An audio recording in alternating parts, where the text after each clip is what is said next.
हर हर महादेव। आज के Gudi Padwa special vlog में आप सभी का स्वागत है। सुबह के 6 बज रहे हैं और मैंने मेरे घर की चौखट की पूजा शुरू कर ली है। कल अमावस्या थी, इसलिए मैंने सोचा क्यों ना घर के चौखट की पूजा कर ली जाए। अगर किसी वजह से कोई नेगेटिव एनर्जी घर के दरवाजे पे आई हो तो वो यहीं से दूर हो जाएगी। अगर आप मेरा सुबह ब्रह्म मुहूर्त का रूटीन जानना चाहते हैं तो वो मैं लिंक डिस्क्रिप्शन में शेयर कर लूँगी कि जिससे आपको पता चलेगा मैंने सुबह 4 बजे से 6 बजे तक क्या क्या किया है।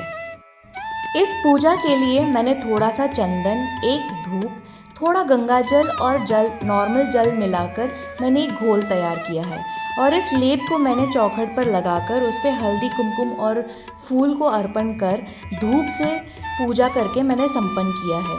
ऐसा करने से मन को शांति मिलती है और घर में पॉजिटिविटी आती है। मैंने मेरे मंदिर के बर्तनों की साफ़ सफाई शुरू कर दी है। पीतल और तांबे के बर्तनों में बहुत जल्दी पानी के दाग धब्बे बैठ जाते हैं जो कि दिखने में बिल्कुल अच्छे नहीं लगते। इसीलिए मैं हर हफ्ते इस बात का ध्यान रखती हूँ कि मैं इन बर्तनों की सफाई करूँ। थोड़ा सा मेहनत का काम होता है, लेकिन जब एक बार वो चमक जाते हैं तो मंदिर में बहुत सुंदर लगते हैं। मेन दरवाजे की पूजा करने के बाद जो लेप बच गया था, मैंने उसी लेप से मंदिर के दरवाजे की चौखट पे भी पूजा वैसे ही कर ली है।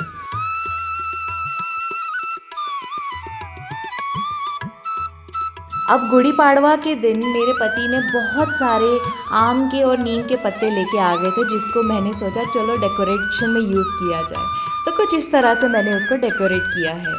मैंने उसके बाद मंदिर की साफ़ सफाई करके मेरे भगवान को उनकी जगह पर स्थापित कर मेरी दिन की पूजा भी ख़त्म कर ली है। गुड़ी पाड़वा हो और घर में पूरन पोली ना बने, ऐसा हो ही नहीं सकता। इसलिए मैंने शुरुआत कर दी है पूरन पोली बनाने की। मैंने कुकर में चना दाल ले लिया है और उस जितना चना दाल लिया है उससे 2 गुना 3 गुना क्वान्टिटी में मैंने पानी ले लिया है और इसको मैंने कुकर पे चढ़ा दिया है। जब तक ये पकेगा मैंने उतने ही टाइम में मेरी पोली बनाने के लिए आटा गूंद लिया है। हम इस आटे को रेगुलर आटे से की तरह नहीं गूंदेंगे, इसको थोड़ा ज़्यादा सॉफ्ट और मॉइस्ट गूंदना पड़ता है, क्योंकि जितना सॉफ्ट आटा हमारा रहेगा उतना ही सॉफ्ट पोली बनेगी। जब तक हमारा आटा सेट हो रहा है मैंने उसी वक्त पकोड़े बनाने की भी तैयारी कर ली है। मैंने बेसन का बैटर तैयार कर लिया है। जब तक किचन में आटा सेट हो रहा है और कुकर में सीटियाँ लग रही हैं, मैंने यहाँ पे गुड़ी की तैयारी शुरू कर दी है।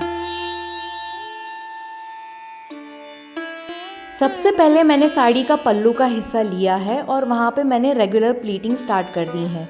एक बात का ध्यान रखिए कि आप इस पूरे प्लीटिंग्स में बड़े बड़े साइज़ की प्लेट्स बनाइए, ताकि आप जब इसे गुड़ी पे टाई करेंगे तो आपको ईजी जाएगा। वो एक पतला लेयर होगा जिस पे गांठ मारना बहुत आसान होगा। मैंने इसकी लंबाई कम से कम 1 हाथ या 2 हाथ के बराबर छोड़ी होगी और अब मैंने साड़ी का एंड पकड़कर पूरी साड़ी पे रेगुलर प्लीटिंग स्टार्ट कर दी है। आपकी साड़ी ख़राब ना हो इसलिए आप हर 10 प्लीटिंग या 8 प्लीटिंग पे एक सेफ्टी पिन लगाइए, ताकि वो सेफ्टी पिन आराम से बैठ जाए और आपकी साड़ी भी ख़राब ना हो। और उससे भी बेस्ट पार्ट, आपको प्लीट्स बनाने के लिए बहुत आसान हो जाएगा क्योंकि वो ऑलरेडी स्टेबल रहेगा। जब सारी प्लीटिंग तैयार हो जाएंगी, इनको एक बार आप फाइनल टचअप दीजिए।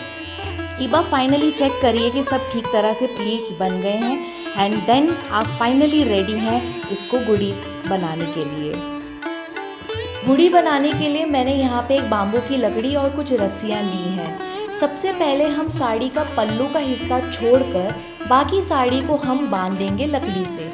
हमको इसे इतना टाइट बांधना है कि ये बिल्कुल अपनी जगह से ना हिले। साड़ी का कपड़ा बहुत सॉफ्ट होता है इसलिए वो सरकती रहती है, इसलिए आपको इसे बहुत टाइट मारना है। अब इसके बाद मैंने पल्लू का हिस्सा घुमाकर उसके एंड की तरफ से ऊपर उसे उसी रस्सी से बांध दिया है। अभी आपको इसे इतना नीटली और इतना टाइटली बांधना है कि वो बिल्कुल भी ना हिले। अभी मैंने जितनी भी एक्स्ट्रा सेफ्टी पिन्स निकाली थी उसको निकाल दिया और अभी देखिए कि कितना सुंदर इसका शेप आया है, जस्ट बिकॉज हमने पल्लू को घुमाकर ऊपर की तरफ टाई किया है। अगर आपको ये तरीका पसंद आया हो तो आप भी इस तरह से ट्राई कर सकते हैं। गुड़ी की पूरी तैयारी करने के बाद मैं और मेरे पति जल्दी से तैयार हो गए और अब हम फाइनली हमारे घर के दरवाजे पे गुड़ी लगा रहे हैं।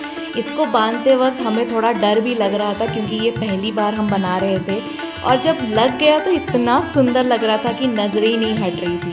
फाइनली हमने आरती की, बहुत सारे फ़ोटोज़ खींचे, वीडियोस खींचे, बहुत प्यारी मेमोरीज़ बनाई और ये हमारी पहली गुड़ी हमेशा के लिए हमारे लिए यादगार बन गई। ढेर सारी मस्ती करने के बाद अब मैं वापस आ गई हूँ किचन में पूरन बनाने के लिए। पकी हुई दाल में थोड़ा सा गुड़ मिलाकर मैंने पूरन बना दिया है। अब हमारा पूरन एकदम सॉफ्ट हो जाए इसलिए मैं उसे छलनी में मैश कर रही हूँ। मैश करने के बाद मैंने पूरन को एक सूखे कपड़े के ऊपर बिछा दिया है और अब मैंने उसको फ़ैन के नीचे ठंडा होने के लिए रख दिया है। आमटी बनाने के लिए मैंने चने की दाल में एक्स्ट्रा पानी डालकर कुकर चढ़ाया था, जिसको मैंने छान कर अलग रख दिया है। अब आमटी को तड़का लगाने के लिए मैंने यहाँ पे प्याज काटा है, मैं खोबरा भी काट रही हूँ जिसको हम सूखा नारियल भी कहते हैं। थोड़े से लहसुन और अदरक और धनिया हमारे साथ रहेगा। अब मैंने प्याज को अलग से भूनना शुरू कर दिया है। एक बार प्याज भून के हो जाएगा तो उसी में हम लोग खोबरा को भी भूनना शुरू कर देंगे।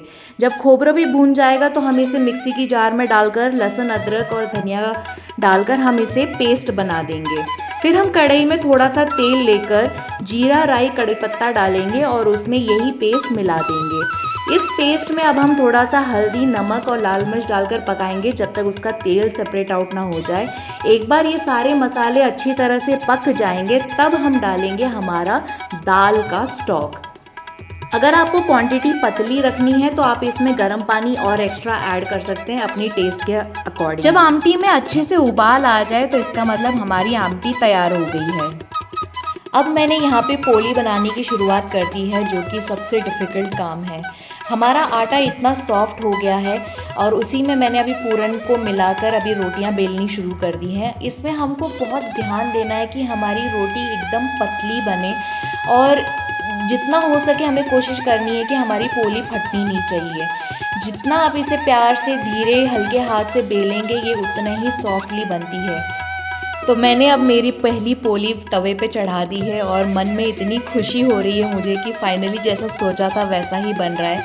ये मैं फ़र्स्ट टाइम बना रही हूँ पोली पूरा इंडिपेंडेंटली और मैंने घी से इसे पकाया क्योंकि मेरे पति को घी बहुत पसंद है। और जब ये फूलती हैं तो इतनी खुशी होती है, इतना अच्छा लगता है। और इसी तरह से देखते देखते मैंने 4 पूलियाँ बना दी, ये आप देख सकते हैं। इस तरह से बनी हमारी टेस्टी सी पोली। अब मैंने फाइनली मेरा लास्ट जो मेन्यू का रेसिपी बचा था दैट इज़ पकोड़े, वो बनाना शुरू कर दिया है। मैंने यहाँ पे मिर्ची, आलू और प्याज के पकोड़े बनाए। गरम गरम पकोड़े तल के निकलने के बाद मैंने और मेरे हस्बैंड ने तुरंत ही हमारा लंच कर लिया और थोड़ी देर के लिए हमने रेस्ट कर लिया। और देखते ही देखते शाम के 5 बज गए और हमारी गुड़ी के उतरने का टाइम हो गया। आशा करती हूँ और उम्मीद करती हूँ कि आप सभी ने अपने घर में बहुत ही जोश और उत्साह के साथ गुड़ी पाड़वा मनाया होगा। अगर आपको मेरा आज का व्लॉग पसंद आया है तो लाइक, शेयर, कमेंट करना ना भूलें और मेरे चैनल को सब्सक्राइब करना ना भूलें। Thank you so much. Happy Gudi Padwa.